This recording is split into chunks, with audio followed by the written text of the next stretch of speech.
crunchy on the outside, soft on the inside. My Italian sandwich, no cold cuts. Let's put this one together.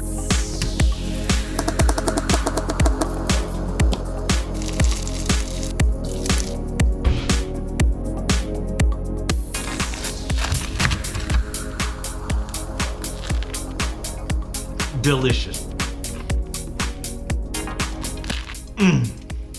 That flavor is perfect. Ciabatta bread, toasted on the outside, crunchy on the outside, soft on the inside. Sweet Italian sausage. It's just tender and flavorful. And then you got the crunch of those red and orange peppers.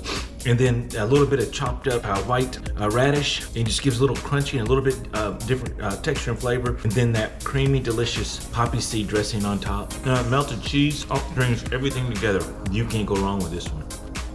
Oh my gosh. Thank you for watching. You're in Poppy's Kitchen. I'm Summertime Kev. I will see you next time.